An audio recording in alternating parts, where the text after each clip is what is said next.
यहाँ पे टेक्नीशियन को भी क्लियर किया गया है। कुछ एक कैंडिडेट का कमेंट आ रहा है कमेंट सेक्शन में कि ज्वाइनिंग लेटर है वो कब तक आएगा। ज्वाइनिंग लेटर के बारे में आपको यहाँ पे इस वीडियो में सभी को क्लियर कर दूँ। नमस्कार साथियों, यहाँ पे दो बड़ी अपडेट है आपकी आरआरबी कोलकाता से।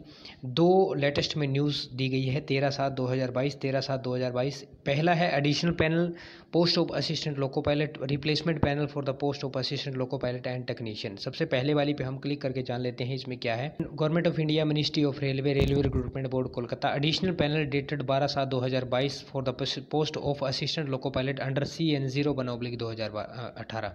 यहाँ पे पर्सनल चीफ जो ऑफिसर है आपका उसके पास भेजा गया है आपके पैनल को।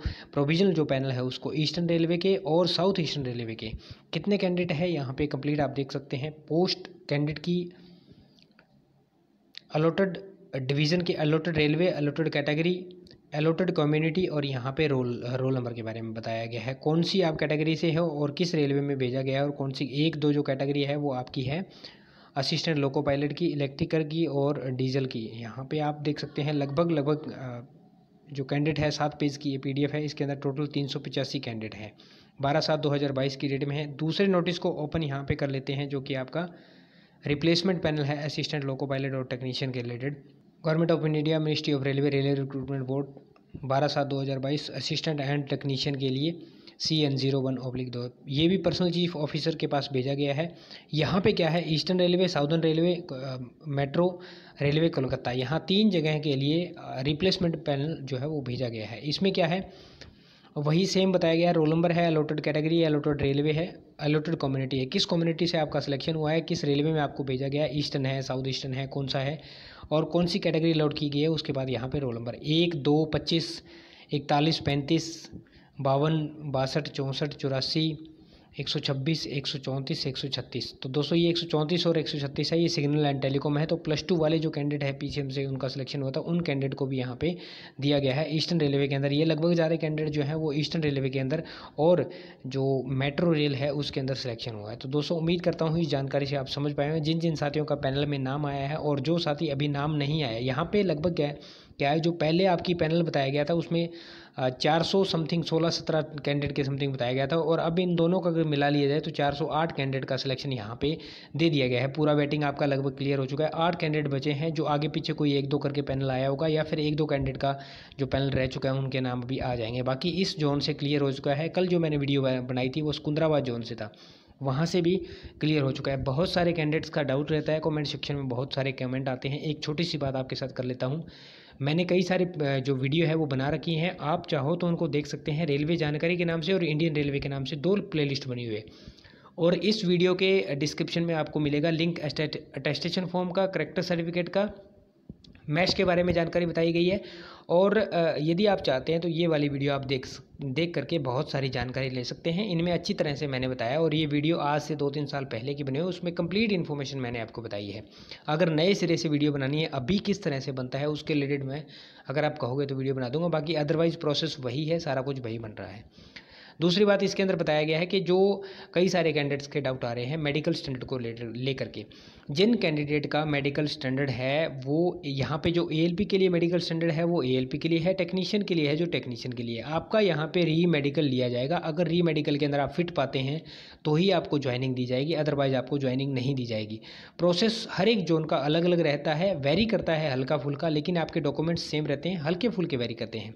एक बात और, कई जोन में क्या किया जा रहा है, आपको ज्वाइनिंग दे दी जा रही है, ज्वाइनिंग के बाद आपका मेडिकल लिया जा रहा है और मेडिकली अगर आप फिट पाए जाते हैं तो आपको अंदर कर दिया जा रहा है, अगर मेडिकली अनफिट पाए जा रहे हैं तो आपको बाहर कर दिया जा रहा है। लेकिन कई जोन में ये भी हो रहा है कि वहाँ पे आपको पहले मेडिकल करवाया जा रहा है। जैसे शुरुआत के अंदर आपका क्या हुआ था उसी तरह से मेडिकल करवाया जा रहा है।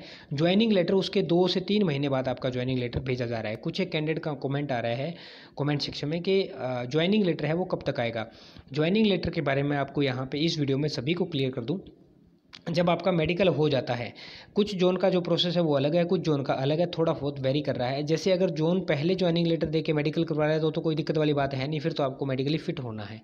लेकिन पहले अगर मेडिकल करवाया जा रहा है उसके बाद अगर आपका ज्वाइनिंग लेटर भेजा जाता है तो मेडिकल का प्रोसेस है वो आपका 2 से 3 दिन चलता है।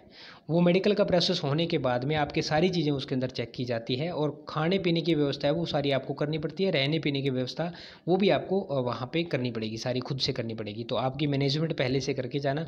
अब बात मेडिकल, मान लीजिए आपका हो गया, मेडिकल के अंदर आपको वहाँ से फिट अनफिट नहीं बताया जाएगा, ये बाद में आएगा। उसके बाद आपको वहाँ से भेज दिया जाएगा। अब जैसे ही मेडिकल आपका हो जाता है उसके कम से कम भी आपको लग जाएंगे जो पुराने वाले कैंडिडेट थे उनके 6-6 महीने के करीब लग गए थे। ठीक है, जिन लोगों का मेडिकल जुलाई के अंदर हुआ था, जून जुलाई के अंदर हुआ था, उनका नेक्स्ट ईयर ज्वाइनिंग आई थी। जैसे किसी का मेडिकल 2020 के अंदर हुआ था जून जुलाई के अंदर, तो उन कैंडिडेट की नेक्स्ट ईयर ज्वाइनिंग आई थी, या किसी कैंडिडेट का जून जुलाई 2019 के अंदर हुआ था उसकी 2020 के अंदर ज्वाइनिंग आई थी। लेकिन उससे पहले के कई पैनल आ चुके थे, एक पैनल के अंदर पहले कैंडिडेट बुला लिए थे। तो अभी ऐसे होगा कि एक जो पैनल है वो पहले बुलाया जाएगा।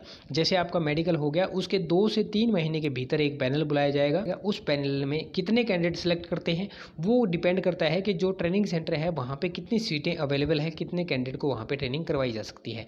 अगर वहाँ पे सीटें काफ़ी सारी है तो मैक्सिमम कैंडिडेट को बुला लिया जाएगा। अगर वहाँ पे सीटें कम हैं तो एक पैनल के थ्रू और बुलाया जाएगा। और ये जो पैनल है वो आपके मेडिकल होने के 6 महीने के बाद तक टाइम इसमें लग सकता है। पहला ये 2 से 3 महीने, और इनकी 6 महीने की ट्रेनिंग कंप्लीट होने के बाद यहाँ पे दूसरा बुलाया जाएगा। तो आप सोच सकते हो कि 6 महीने से प्लस का टाइम यहाँ पे लगने वाला है। तो आप इस चीज़ को ज़रूर नोट करके रखें कि इतना टाइम यहाँ पे लगता है। दूसरी बात मैंने सीटों की बता दी, अगर सीटें होंगी तो आपको सभी को बुला लिया जाएगा। तो दोस्तों ये थी इन्फॉर्मेशन, कई सारे कमेंट आते रहते हैं, इसके चलते मैंने यहाँ पे इन्फॉर्मेशन प्रोवाइड की है। और कोई अगर आपको क्वायरी हो रिलेटेड टू किसी भी आरआरबी के या किसी टेक्नीशियन या एएलपी दोनों से रिलेटेड, किसी से रिलेटेड आप बता दें। अभी पहले एएलपी का आ रहा था, एएलपी के ज़्यादातर पैनल आ रहे थे, रिप्लेसमेंट पैनल या एडिशनल पैनल या विद हेल्ड, किसी भी जो कैंडिडेट स्टैंडर्ड है किसी को क्लियर। अभी जो है ये कोलकाता की तरफ से जो आया है यहाँ पे टेक्नीशियन को भी क्लियर किया गया है। 1-2 कैटेगरी तो है ही है, उसके साथ आपने देखा 25 number category, 35 number category, 41 number, 64 number, 84 number, 66 number, 125 number, 134, 136।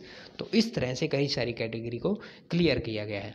उम्मीद करता हूँ जानकारी समझ पाए होंगे। अगर फिर भी कोई क्वायरी रहती है तो आप कमेंट सेक्शन में कमेंट करके ज़रूर पूछ लेना, मैं कोशिश करूँगा आपके जो क्वेश्चन है उसको आंसर देने की। मिलते हैं नेक्स्ट वीडियो में नेक्स्ट अपडेट के साथ। तब तक के लिए जय हिंद, जय भारत, वंदे मातरम साथियों।